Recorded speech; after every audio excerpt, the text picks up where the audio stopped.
आप सुनेंगे भाग 13। अवंतिका रघुनाथ जी के पास जाकर कहती है, माफी चाहती हूँ दादाजी, आपकी बात काटने के लिए। प्लीज दादाजी, सोफिया को इस घर में रहने की इजाजत दे दीजिए। इस वक्त उसे अपनों की जरूरत है। लेकिन सोफिया अद्विक से। रघुनाथ जी कहते कहते रुक जाते हैं। अवंतिका, सोफिया बस आपकी कंपनी की एक एम्प्लॉई है जिसे इस वक्त मदद की जरूरत है। अवंतिका की बात सुनकर रघुनाथ जी सोफिया को घर रहने की रजामंदी दे देते हैं, जिसे सुनकर एक तरफ सोफिया खुश हो जाती है तो दूसरी तरफ रोहान और अद्विका अवंतिका से नाराज हो जाते हैं। अभी लव का कोई भी सीन इसलिए नहीं आ रहा है क्योंकि वो अभी बेंगलुरु किसी काम से गए हुए हैं, तो प्लीज कंफ्यूज मत होइएगा।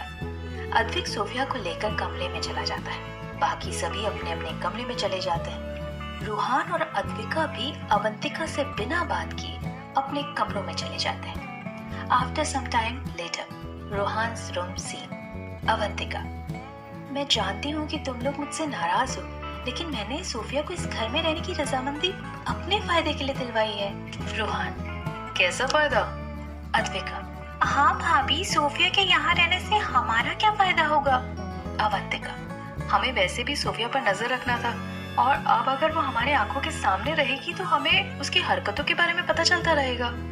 रोहान, मुझे तो अभी भी विश्वास नहीं हो रहा कि उसकी माँ। अवंतिका रोहान की बात बीच में काट कर कहती है, नहीं मरी है उसकी माँ, इनफैक्ट उसकी तो कोई माँ है ही नहीं। अद्विका, भाभी आप इतना श्योर हो कि कैसे कह सकती हैं? अवंतिका उन दोनों को वो बताती है जो अभी उसने सोफिया को किसी से बात करते हुए सुना था। जब अद्विक सोफिया को कमरे में छोड़कर बाहर आया तब थोड़ी देर बाद अवंतिका उस कमरे में खाने की प्लेट लेकर जा रही थी, लेकिन सोफिया की बातें सुनकर उसके कदम ठिठक गए। सोफिया, काम हो गया। पहले तो बुढ़ा मान ही नहीं रहा था, लेकिन वो बेवकूफ अवंतिका ने मेरा काम बहुत आसान कर दिया। दूसरी तरफ से कुछ कहा गया जिसे सुनकर सोफिया जवाब देती है, हाँ हाँ, सब प्लान के हिसाब से ही हो रहा है, किसी को मुझ पर बिल्कुल शक नहीं है। आखिर जैस्मिन ने एक्टिंग इतनी अच्छी की थी। हाँ, लेकिन अब तुम्हें जैस्मिन को एक ऐसी जगह भेजना होगा जहाँ कोई उसे पहचान ना पाए। सबको यही लगता है कि जैस्मिन मेरी माँ है, इसलिए जल्दी से उसे यहाँ से भेज दो। एट प्रेजेंट, अवंतिका की बात सुनकर रोहान और अद्विका बुरी तरह से चौंक गए थे। अद्विका, भाभी मुझे लगता है सोफिया कुछ बहुत ही बड़ा प्लान कर रही है। अवंतिका, हाँ, हमें उस पर नजर रखना पड़ेगा और सतर्क रहना पड़ेगा। At night, Advik room scene. दरवाजे पर हुई दस्तक से अद्विक और अवंतिका की नींद खुलती है। अद्विक दरवाजा खोलता है तो दरवाजे पर सोफिया होती है, जो अद्विक को देखते ही उसके गले लग जाती है। हमारी भाषा में कहे तो गले पड़ जाती है। अद्विक, तुम इस वक्त यहाँ? बेबी, मुझे नींद नहीं आ रही थी। अवंतिका एक नजर उन दोनों को देखती है और बिना कुछ कहे कमरे से बाहर निकल जाती है। अवंतिका का यूं कमरे से बाहर निकल जाना अद्विक को अच्छा नहीं लगता। इवन उसे खुद समझ नहीं आ रहा था कि उसे इतना बुरा क्यों लग रहा है। अद्विक, देखो सोफिया, तुम इस वक्त मेरे घर पर हो और यहाँ ये सब नहीं चलने वाला। अगर तुम्हें यहाँ इस वक्त किसी ने देख लिया तो बेकार में तमाशा हो जाएगा, इसलिए तुम यहाँ से चली जाओ। सोफिया, तुम ऐसे क्यों बात कर रहे हो अद्विक? कुछ हुआ है क्या? अद्विक, अगर तुम यहाँ से नहीं गई तो जरूर हो जाएगा। हाँ।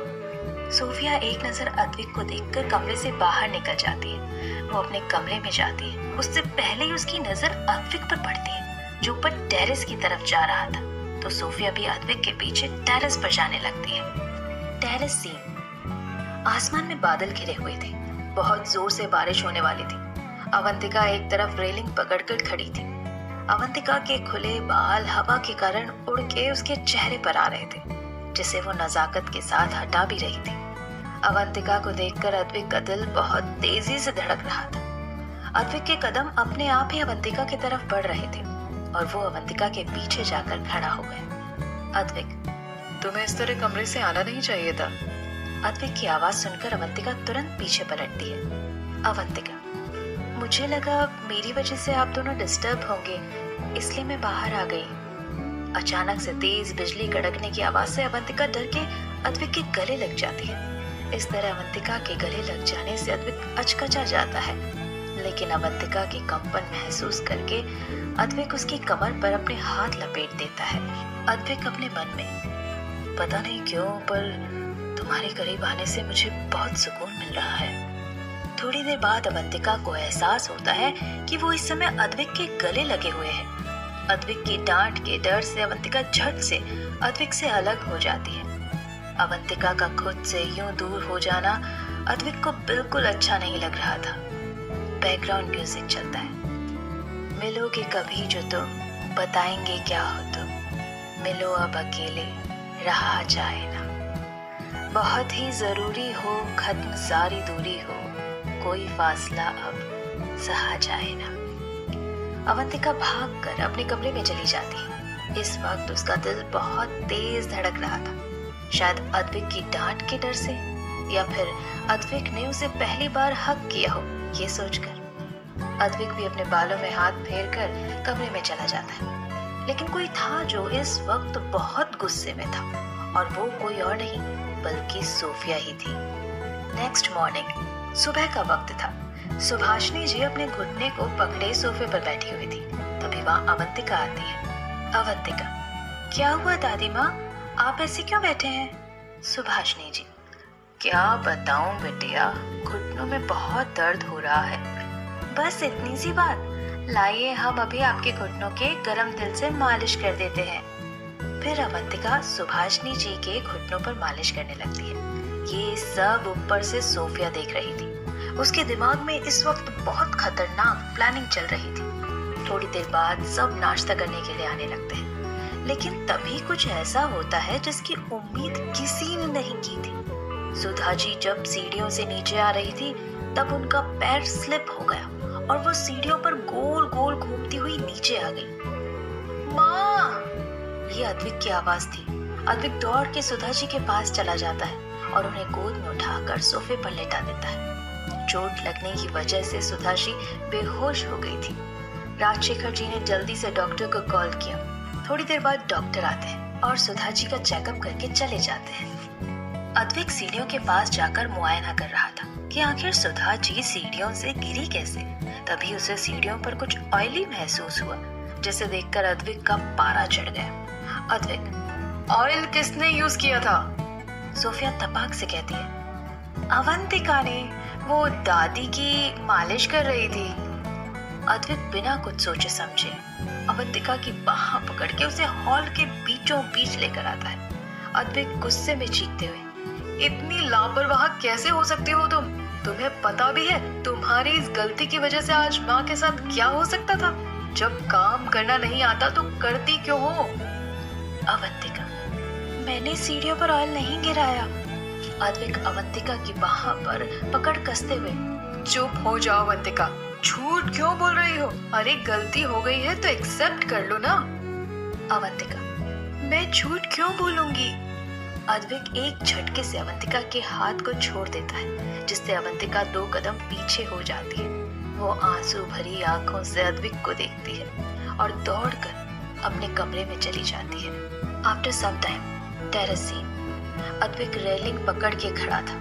उसे बार बार अवंतिका की आंसू भरी आंखें दिखाई दे रही थी। तभी वहां रमेश, उनका नौकर, आता है। रमेश कहता है, साहब मुझे कुछ बताना है। अद्विक, बोलो क्या बताना है? साहब, छोटी बहू रानी ने तेल से माँ जी की मालिश जरूर की थी, लेकिन उन्होंने सीढ़ियों पर तेल नहीं गिराया। तुम इतने यकीन से कैसे कह रहे हो? वो इसलिए साहब क्योंकि छोटी बहू रानी ने तेल की शीशी हमें दे दी थी और हम उसे किचन में रख दिए थे। वो तेल की शीशी लेकर ऊपर गई ही नहीं कि सीढ़ियों पर तेल गिराती। तो तुम्हें क्या लगता है किसने गिराया होगा? छोटा मुंह बड़ी बात साहब। सोफिया मैडम आई थी, हमसे कह रही थी कि तेल की शीशी दे दो। हम पूछे का काम है, तो वो बोले कि हमको सर में मालिश करना है, हमें दे दो। उनको हमने तेल की शीशी दे दी और वो शीशी लेकर अपने कमरे में चली गई। अब हमको नहीं पता कि तेल कैसे गिर सकता है, सोफिया मैडम से ही गिर गया होगा। अद्विक कुछ नहीं कहता और सोफिया के कमरे में चला जाता है। सोफिया's रूम सीन। सोफिया अपने बेड पर बैठी हुई थी। तभी वहाँ अद्विक आता है। अद्विक को अपने कमरे में देखकर सोफिया बहुत खुश हो जाती है। अद्विक चारों तरफ अपनी नजर घुमाकर देखता है तो उसने ड्रेसिंग टेबल पर तेल की शीशी रखी देखी। अद्विक बिना लाग लपेट के सोफिया से पूछता है, सीढ़ियों पर तेल तुमने गिराया था? सोफिया घबरा गई, नहीं मैं क्यों गिराऊंगी। अद्विक, झूठ मत बोलो सोफिया। हाँ मुझसे गलती से गिर गया था। फिर तुमने अवंतिका पर इल्जाम क्यों लगाया? क्या फर्क पड़ता है अद्विक?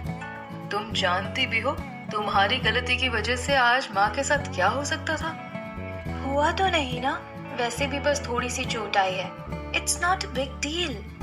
आफ्टर सम टाइम घर के सभी लोग डाइनिंग टेबल पर इकट्ठा थे। सुधा जी भी वहीं मौजूद थी। अवंतिका और पूनम नाश्ते को डाइनिंग टेबल पर रख रही थी। अवंतिका सुधा जी के पास जाकर कहती है, आई एम सॉरी माँ, आज मेरी वजह से आपको इतनी तकलीफ हुई। सुधा जी, कोई बात नहीं बेटा, इसमें तेरी कोई गलती नहीं है। रघुनाथ जी की वजह से अद्विक और अवंतिका हमेशा साथ बैठकर नाश्ता करते थे, लेकिन आज अवंतिका की जगह पर सोफिया बैठी थी, जिसे देखकर अद्विक को बहुत गुस्सा आ रहा था। अद्विक गुस्से से, सोफिया, जहाँ तुम बैठी हो वो जगह अवंतिका की है। सब हैरानी और खुशी के मिले जुले भाव से अद्विक को देख रहे थे, सिवाय एक इंसान की, और वो एक इंसान सोफिया थी। वो गुस्से से अद्विक को देख रही थी। Sophia, so what? अवंतिका बिना कुछ बोले रूहान के बगल में बैठ जाती है। अद्विक की नजर अवंतिका के हाथों पर जाती है, जहां नीले रंग के निशान थे। वो निशान देखकर अद्विक को बहुत बुरा लग रहा था।